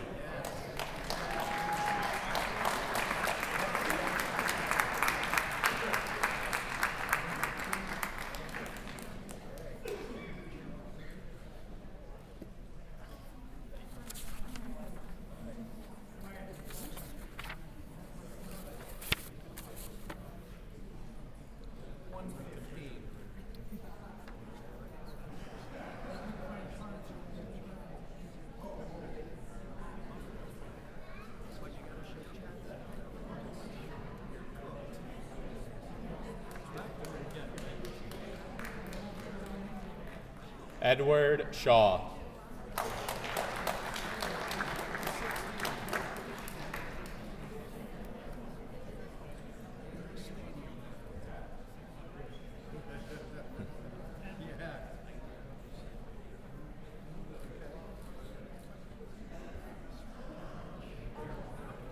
Brian Shea.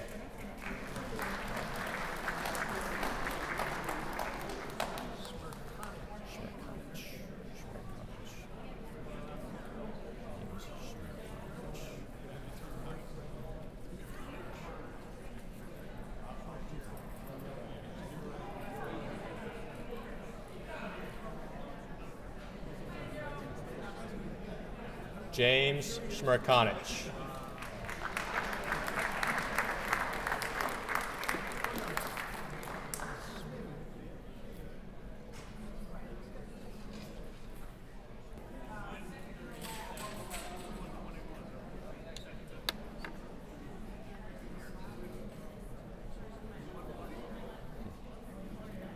David Smith.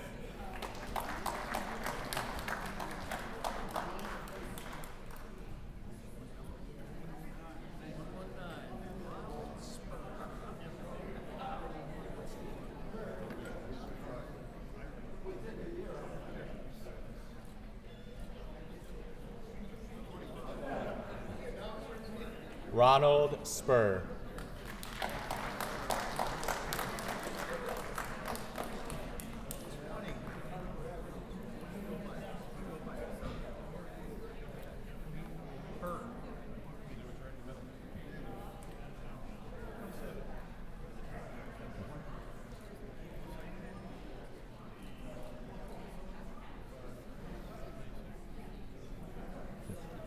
Bert St. Pierre.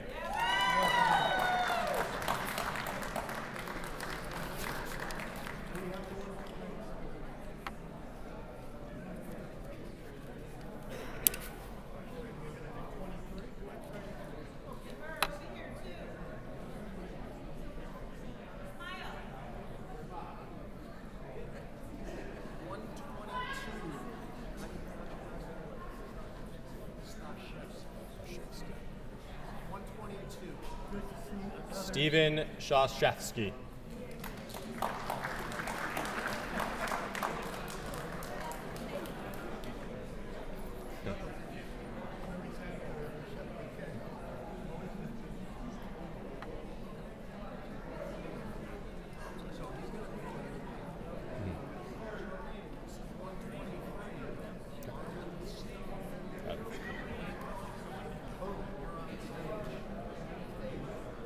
Armin Stone.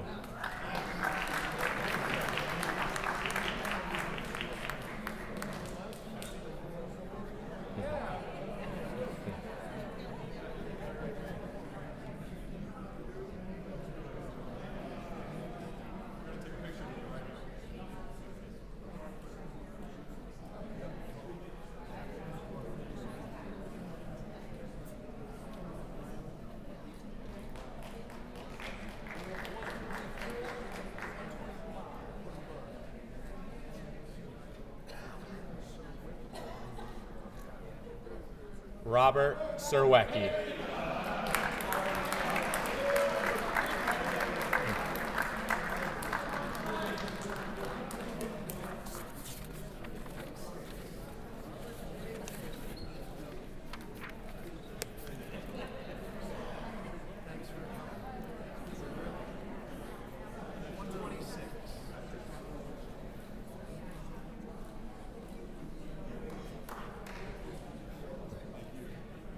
Robert Taylor.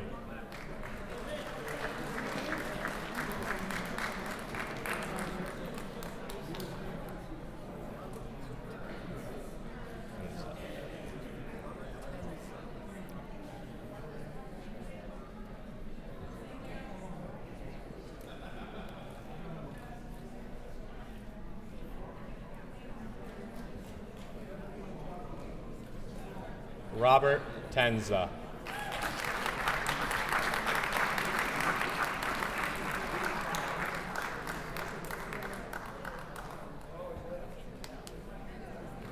We now Joseph Thomas.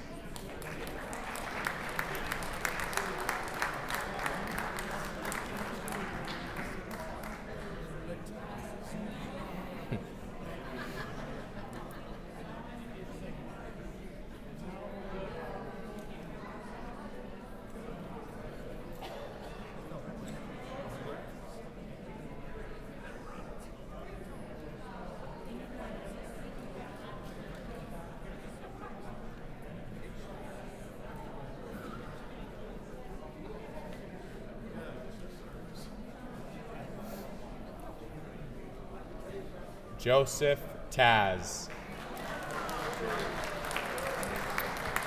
How are we doing on the battery? Just still go on. Yeah, just hold it. We'll do that.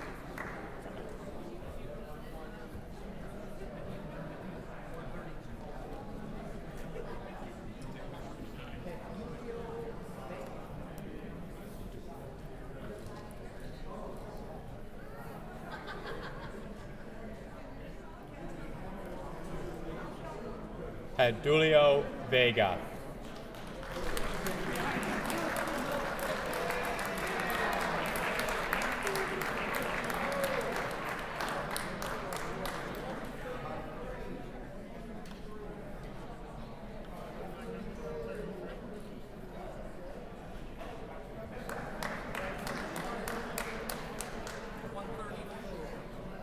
Walter Wanat.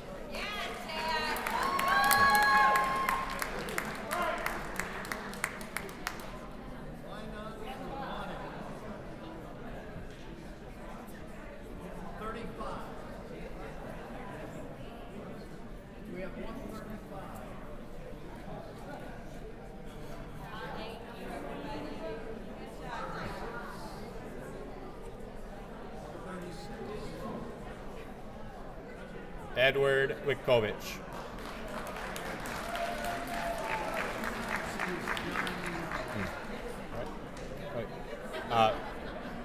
Followed by John Young.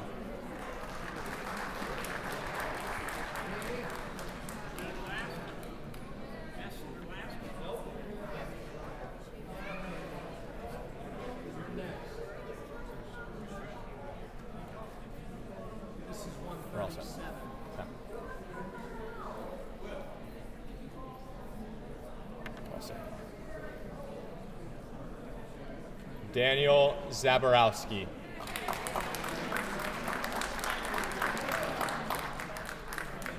You're probably not familiar with anybody standing here, right, Dan?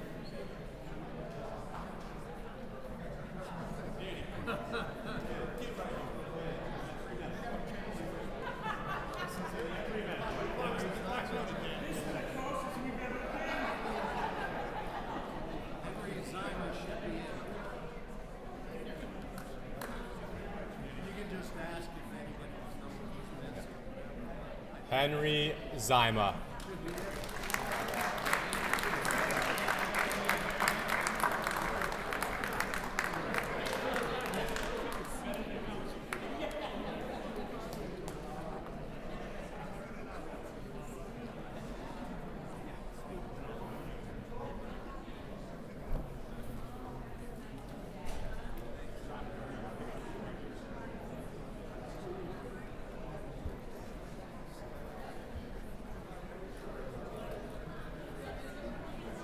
Edward Witkovic. Okay,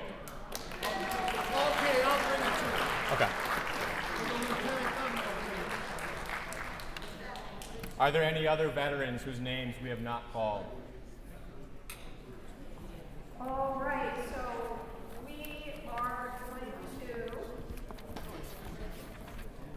ask the antique veterans to help us as we are recognizing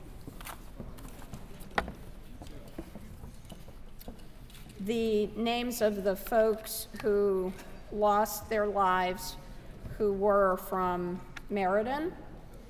And so we take this moment to remember Earl John Bachman, Michael Louis Chimura, Richard David Hensley, Edward Joseph Jurek II,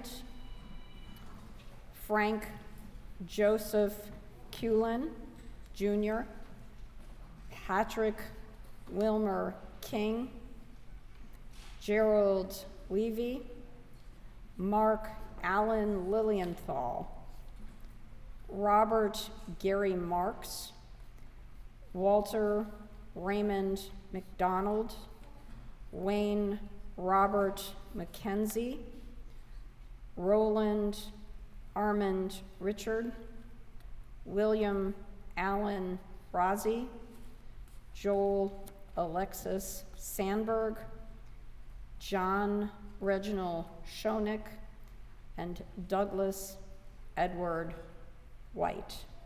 And we will have Richard Sear play taps in their memory.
Thank you so much. And before we ask the Meriden Antique veterans to retire the colors, just a couple of housekeeping things.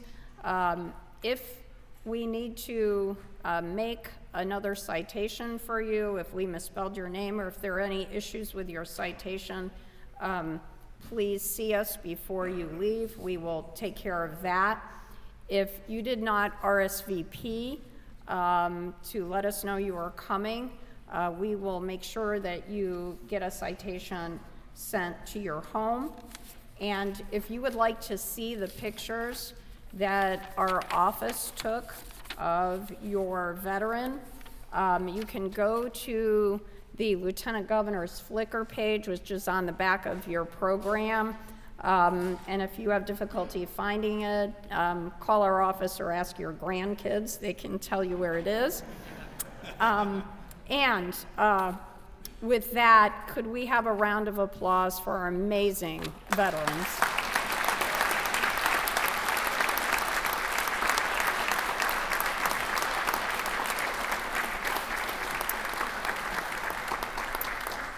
It has just been such an honor to meet our veterans and their families.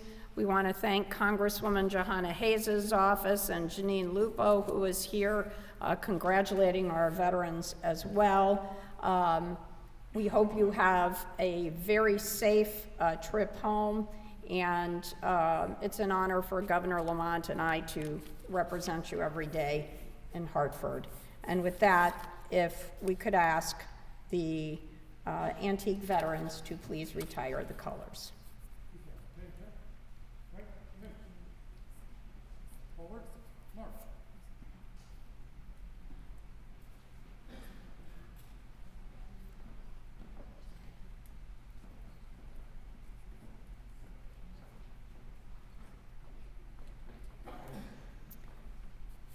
And can we please give our antique veterans a round of applause and thank them for their service?